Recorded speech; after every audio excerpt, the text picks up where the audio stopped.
बिस्मिल्लाहिर्रहमानिर्रहीम। साकुम से आरफ किसाना का सलाम कबूल कीजिए। आज का व्लॉग बहुत ही मालूमाती है और मुझे यकीन है कि आप लोगों को बहुत अच्छा लगेगा।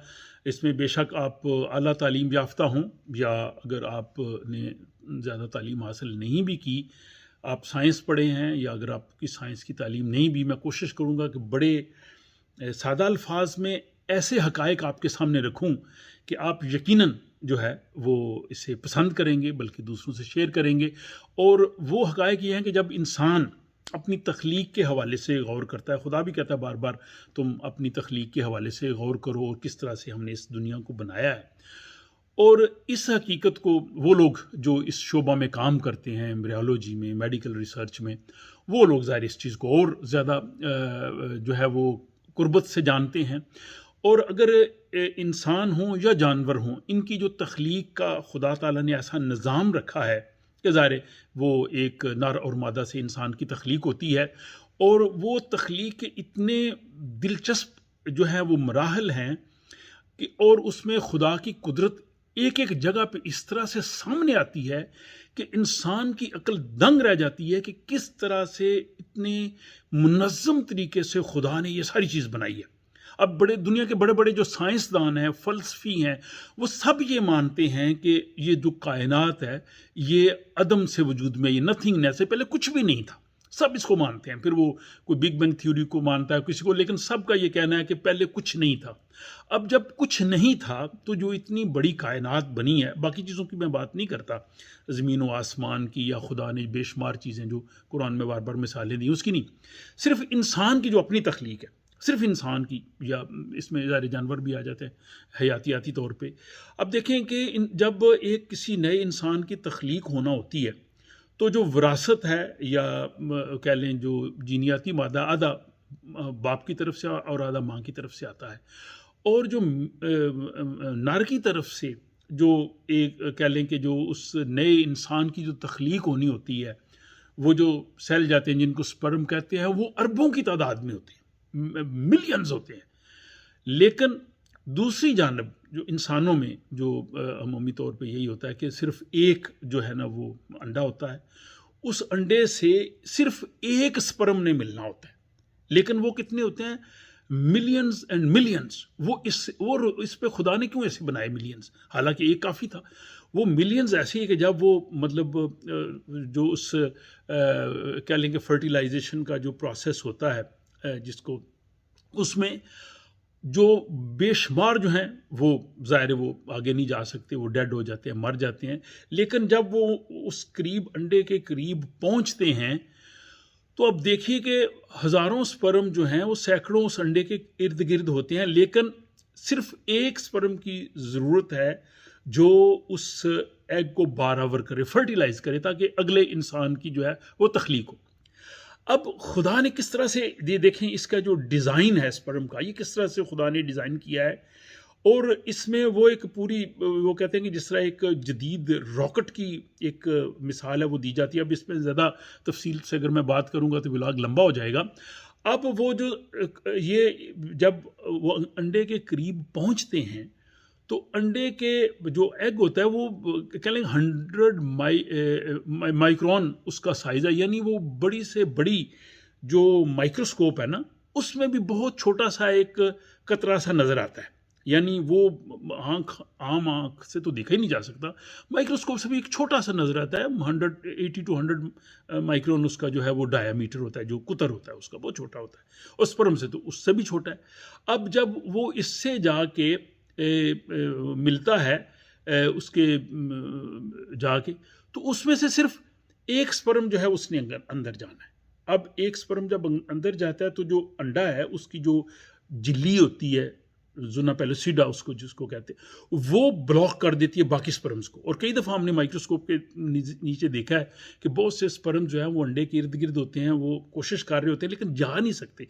अब अंडा जो है वो इतना छोटा है, ओवा, उसके अंदर ना कोई असाबी निज़ाम है, कोई नर्वस सिस्टम नहीं।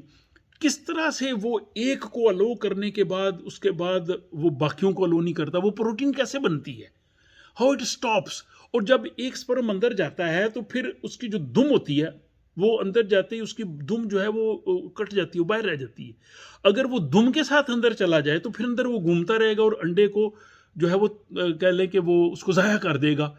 और फिर जब उन दोनों दोनों का आपस में मिलते हैं तो फिर दोनों की विरासत, अब देखें ये आंख से नज़र ना आने वाले ये जो सेल है, इनमें तकरीबन 30,000 से ज़्यादा जीन्स जो हैं वो इन पे किस निज़ाम के साथ तहत हैं कि जो बच्चा पैदा होगा जी उसकी शक्ल उस तरह से है, वो बोलता उस तरह से है, उसकी आंखें वैसी हैं, रंग ऐसे है, चलने का अंदाज ऐसे है।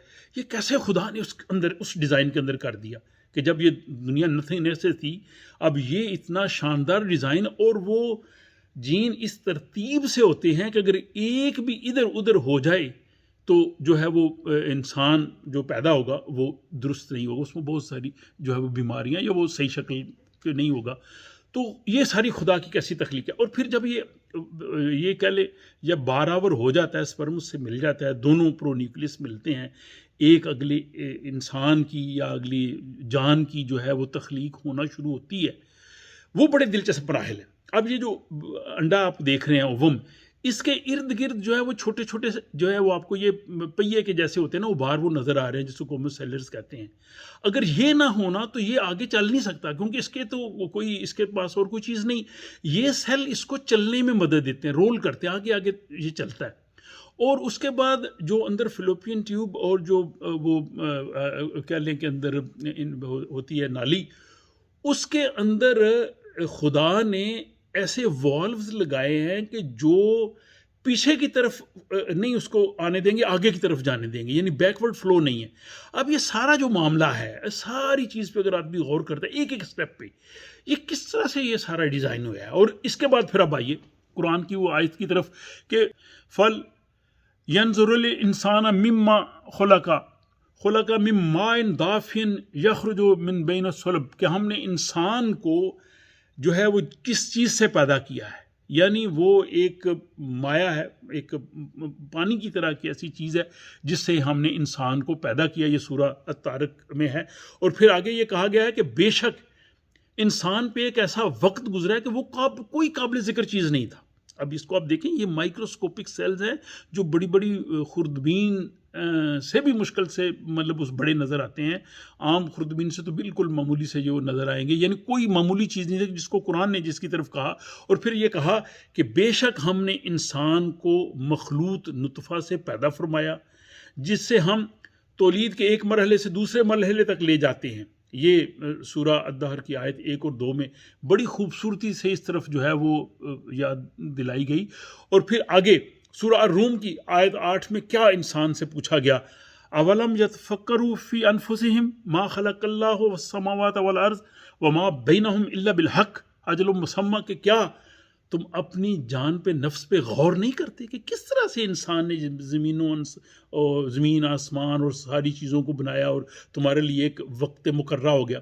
अब यहाँ पे ये सवाल कुरान करता है बड़े फ़लसफ़ी से भी, साइंसदान से भी, आम आदमी से भी, कि क्या ये खुद ब खुद पैदा हो गया। ये सूरा तूर की आयत जो 35 और 36 है, इसका जवाब देना चाहिए उन लोगों को कि क्या ये बग़ैर किसी पैदा करने वाले के खुद ब खुद पैदा हो गए। क्या वो जो ओवम है उसके अंदर जो उसकी जोना पैलिसिडा है, उसके अंदर किसने वो खूबी रखी कि सिर्फ एक स्पर्म अंदर जाए दूसरा ना जा सके, फिर वो जाए तो उसकी जो दुम जाए वो कट जाए, फिर वो दोनों के जीन्स जो हैं वो आपस में मिलके एक प्रोन्यूक्लियस से फिर दो बन जाएं, फिर उसके साथ जो कोमोसेलर है उसको कैसे उसको चलाते चलाते आगे ले जाते हैं, फिर फ्लोपियन ट्यूब में कैसे वो वॉल्व्स लगे हैं जो उसका फॉरवर्ड फ्लो करते हैं। बाकी मराहल इंशाल्लाह आइंदा आने वाली वीडियोज़ में मज़ीद इस तरह की चीज़ें मैं करूँगा। और ये कुरान यहाँ पे ये पूछता है कि यह क्या किसी बगैर पैदा करने वाले के पैदा हो गए, खुद ब खुद पैदा हो गए, और क्या उन्होंने आसमानों और ज़मीनों को उन्होंने गौर नहीं किया उनकी तख्लीक पे। तो ये जो सारी चीज़ें जब आती हैं तो फिर सूरा सजदा की हामीम सजदा की आयत जो है वो 53 उसको पढ़ते हैं तो क्या इंसान जो है वो वजद में आ जाता है कि अनकरीब हम इंसान को अपनी निशानियाँ आफाक आलम में दिखाएंगे और ख़ुद उनके अपनी ज़ात में भी, यहाँ तक कि उन पे वाज़े हो जाएगा कि हक़ अल्लाह है। और ये सारी चीज़ करने के बाद फिर सूरा 3 की आयत 4 में कहा, लक़द ख़लक़नल इंसान फ़ी अहसन तक़वीम, इंसान को हमने कितनी खूबसूरत जो है वो शक्ल सूरत में पैदा किया है। तो ये वो चीज़ें हैं कि जब इंसान अपनी ज़ात, अपनी तख्लीक पे गौर करता है, जिस पे कुरान बार बार कहता है कि तुम अपनी तख्लीक पे गौर करो, तुम कैसे बने हो। अब इसमें बहुत से और ऐसी ऐसी खूबसूरत आयात हैं, जब जब वक्त मिलेगा इंशाअल्लाह साइंसी तहकीकात के साथ उन आयात में आपके सामने पेश करता रहूँगा। इससे यकीनन जो है वो इंसान जो है वो वजद में आ जाता है और वाकई वो कहता है कि अल्लाह ताला ने किस खूबसूरती से, किस बेहतरीन डिज़ाइन से ये सारा कायनात बनाई है, इंसान को बनाया है। और फिर इंसान को अपने आप के बारे में गौर भी करना, जैसे ये अल्लामा इकबाल ने भी कहा है कि अपने आप को पहचानो, खुद ही की तरफ आओ। वो कहते हैं कि अपने मन में डूबकर पाजा सुरागे ज़िंदगी, तू मेरा नहीं बनता न बन, अपना तो बन। तो इस वीडियो के बारे में, इस व्लॉग के बारे में अपनी राय से ज़रूर आगाह कीजिए, अपना ख्याल रखिएगा और इसी तरह की एक और आइंदा व्लॉग तक के लिए इजाज़त दीजिए। खुदा हाफिज़।